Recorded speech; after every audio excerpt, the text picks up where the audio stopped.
people, welcome to the Wives Roundtable Show. You already know that this right here is the show for the Nigerian and the African woman. My name is Amaka Chibuzo-Obi, your host on this program. You know that at Wives Roundtable, we just have only one objective. The reason we do everything we do is for you to be able to access valuable information that would help you and your family lead wholesome lives. We're fully passionate and supportive of the Nigerian and the African woman, and we do what we do to ensure that she is able to be empowered in all ways so that she can live her best life possible. And that's what we're going to be doing today on the show as well. We know so many women out there are married. Yes, this is Wives Roundtable, obviously, so we're very passionate about married women. But what people do not know is that the trauma that they've had in their lives from the past or from wherever has a huge effect on how their marriages turn out. And so today on the show, we're going to be looking at effects of past trauma on marital relationships. The person I have with me today is also very passionate about helping people live better lives in marriage. And so I honestly know that we're going to have an amazing conversation today.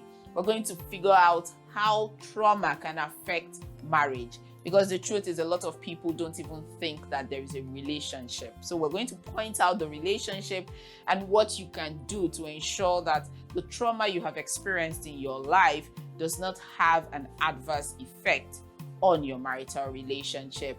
So do not go anywhere. Whether you're married or not, I know that the conversation we're going to have today will be of immense value to you. So stick around as the show would return in full swing right after this quick break. But before we go, I want to remind you that the Wives Roundtable community exists on social media. So please go join us, especially on Instagram. We are at Wives Roundtable. Join our community and I'll be absolutely glad to have you. Wives Roundtable returns after this.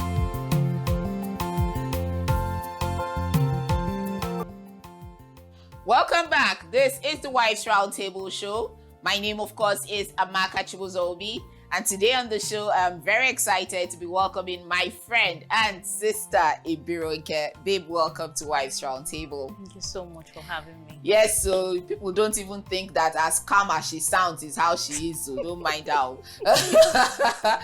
Today, we're discussing effects of past trauma on marital relationships. People don't know that trauma has an effect on their marriages. Yeah. You know, that's not something that, you know, people think about.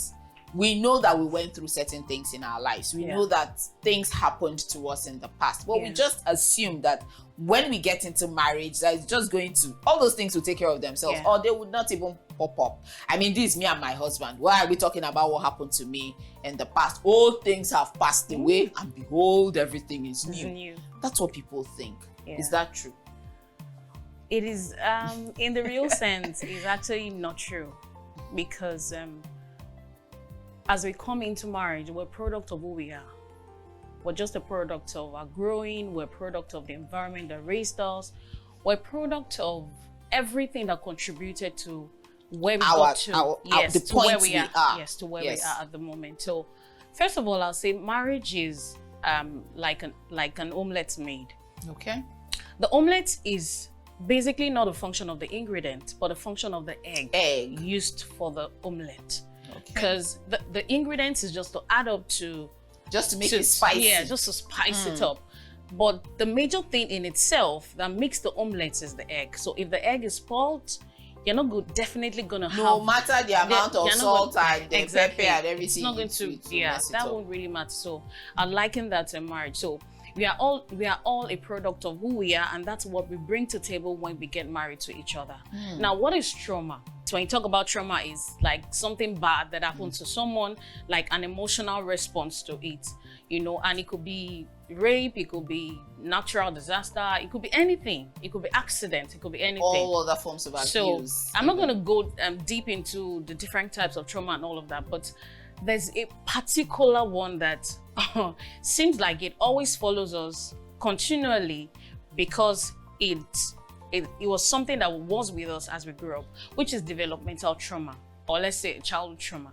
Now, every one of us were a product of one dysfunctionality or the other. Why? Because an environment raised us. We had a nurturing from two different people that got married and produced us. So there's no way every one of us are a product of one dysfunctionality or the other, which as we grew up led to a particular trauma because we were raised in a particular way. We were made to understand that this is how life is in that setting. Now, when we look at dysfunctional developmental trauma, it is something that is repeated and was with us as we grew up. I want to take myself as an example. When I was young, my parents separated when I was 2 years old. And when they separated, my mom took all of us and she raised us alone. Okay. It was hard. It was not easy. And at some point when I was like 12 years old, I had to move in with my elder brother, live with them. It wasn't an ideal marriage because we were always fighting every day. So when at the time I was 12, I told myself I wasn't going to get married because first of all, my parents separated when I was 2. And now you're in this one. And now I'm in this one and exactly. I see them. I was young and then I was the one always trying to separate their fights almost every day. So particularly I sat and I told myself, if this is what marriage is, then I'm not doing it. It's no point. I'm not doing it. It's really no point. So I was really strong-willed. Like, if at some point I want children, I'm going to adopt them. And of course, I'll be okay. So I was that strong because the environment that raised me was so harsh. It was hard. It was strict. That was how I was raised. So I wasn't raised to be to enjoy life. I was raised in a very strict manner. Rigid way. This is how your life should be. And I lived a triangle life. Home, church, school. So, and you're timed. I mean, you're going out as timed. So when I moved on in life and I was just living my life like I was an island. I don't need anybody in my life because there was even no parental care. There was no parental love. I didn't enjoy that. I didn't see that. So at some point, I'm like, probably this is how life is. So I continued. So when I got into the institution, I joined the school fellowship. It was then I started to have friends little by little. And I began to notice that also people can really love you. People can really care for you. People can really show you love and all of that. And I was changing a bit by bit, until I got married. But yeah, this is it. When I got married, I felt that school fellowship had changed me. So I felt that I'm now fine. So I'm now fine. I'm not okay. All the things I went through doesn't really matter anymore. Absolutely. And because of where I was coming from, that informed the kind of marriage that I wanted. I wanted a marriage that I would be loved. The love that I didn't experience when I was growing. I wanted that in marriage. So I was looking out for the kind of person that would give me that. So when I got married, well, thankfully, he's a patient person. And he understood where you were coming from. No, it took him time to understand where I was coming from. Because when we got married, I was always shut down when I was growing up. You don't talk. Where? You don't have a say in anything. They give you the instruction, you follow to the latter, as it says. So when we got married, when he asked me like, okay, babe, what's your take about this? I just go, I'm just quiet. Because no one seeks my opinion. So that's how I'm raised. And he just gets angry. Sometimes, so when he's angry, you don't understand why he's angry. Why are you angry? Do you understand? Am I supposed to say anything? Because I'm raised. So that's the developmental trauma you're talking about. Yes, so that's what I'm talking about. It's not like something specific happened to you. It's not like you were raped or anything. But that's a trauma that came with your upbringing. Exactly. So the reason why I'm picking the developmental trauma is because all of us have it. Every one of us. So it might not be my way. Some other people, they could be raised in a very harsh and aggressive. Maybe the mother is always angry and always. I was speaking with a friend yesterday and he said one of the things that he experienced while growing up was the mother was always angry and was always hitting their father. So when he grew up, he told himself that he will make sure he's always in control of his marriage. His wife. So I noticed he's someone that is to an extent close to me. So I noticed that the control now is not just over his wife, but over everything. So wherever he is, he wants to be in control.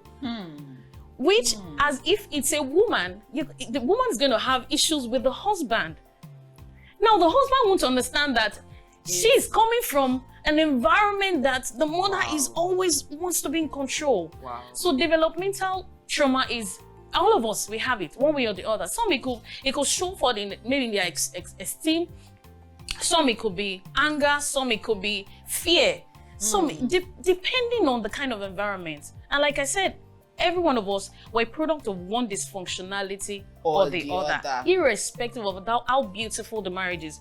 Do you know why? Because we came out of an environment, we came out of a nurturing, we came out of a particular nature, we came out of a system that is around us. So as long as there's a human being, or there are people, or there are relationships around, they bring different things and you picked them. And as children, as we grow up, we imbibe those things, we absorb those things, and that's why we see things in a particular perspective. Absolutely. Yeah. So let's go for a quick break. When we come back, I want you to tell us how we can now begin to help ourselves first, and then help our partner, because you said it took your husband time to even understand where you were coming from. You know, so how do we shorten this time for people? Not everybody is that patient as your husband that will now wait for years to figure you out, you and your dysfunction. So how do we shorten the time for people so that they can, you know, understand themselves, understand their partners, and then work on their marital relationships without allowing the trauma that they both bring to the table to adversely affect that relationship? So we'll discuss all of that right after this break. This is still the Wivesroundtable Show.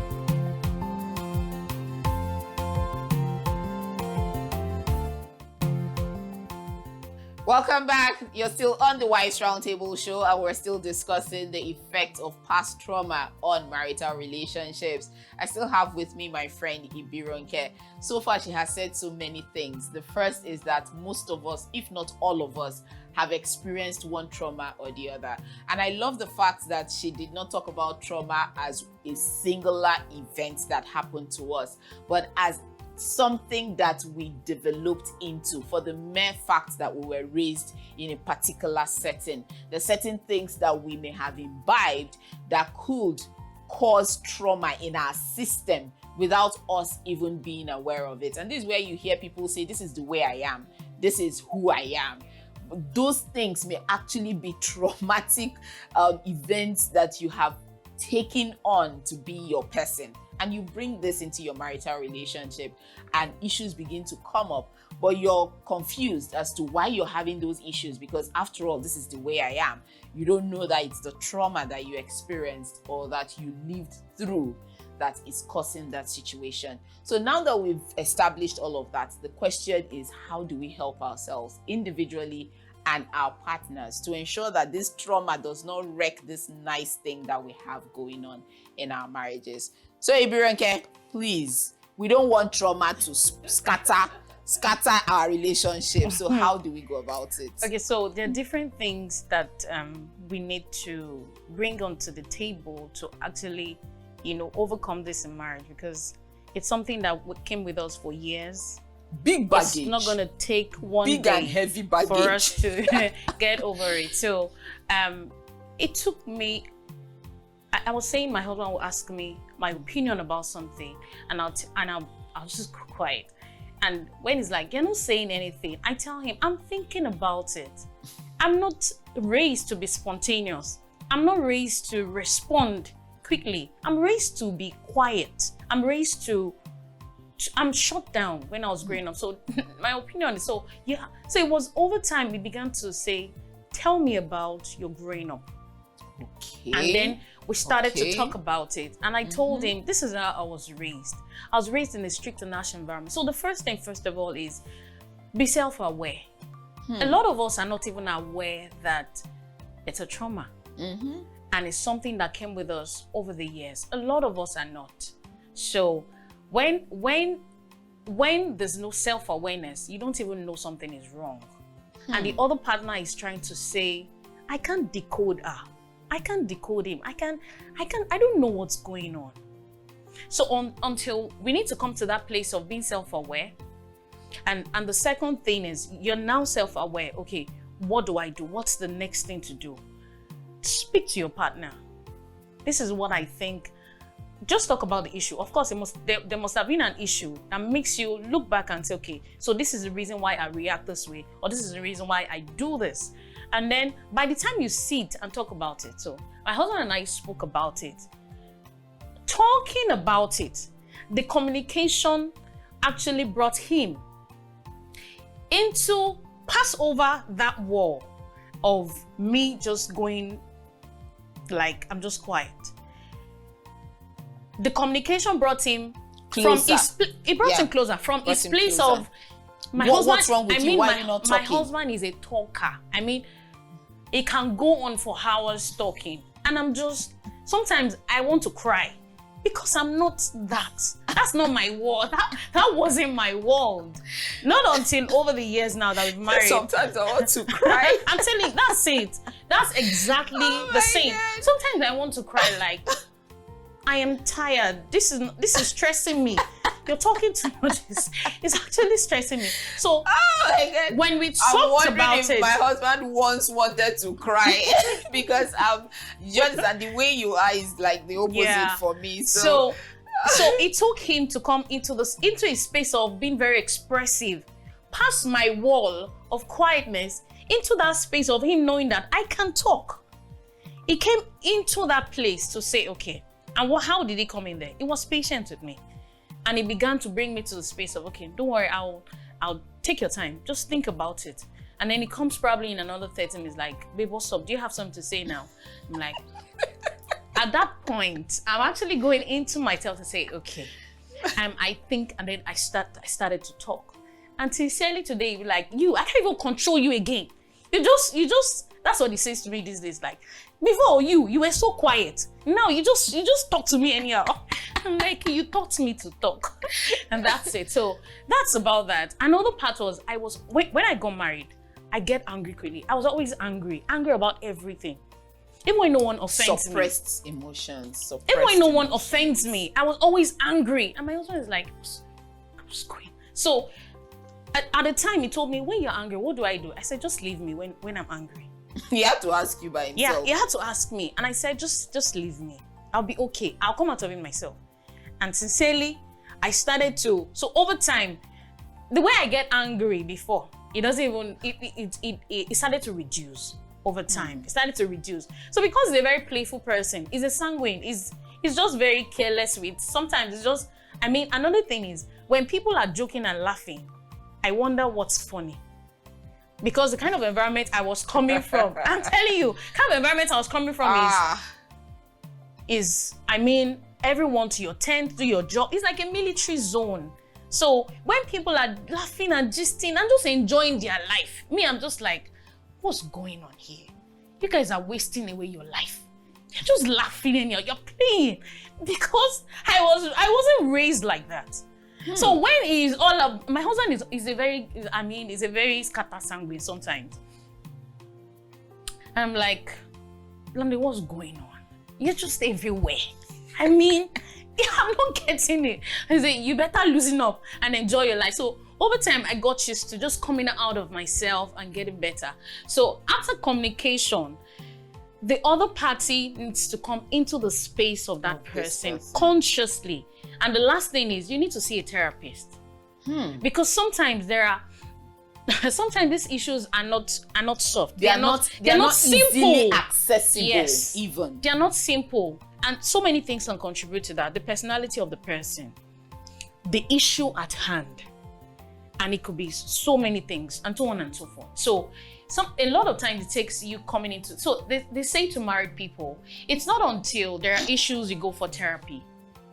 Every time, just like we go for checkup in a hospital, we check blood sugar. You can't easily know your blood sugar except you check it. You can't know your blood pressure except you check it.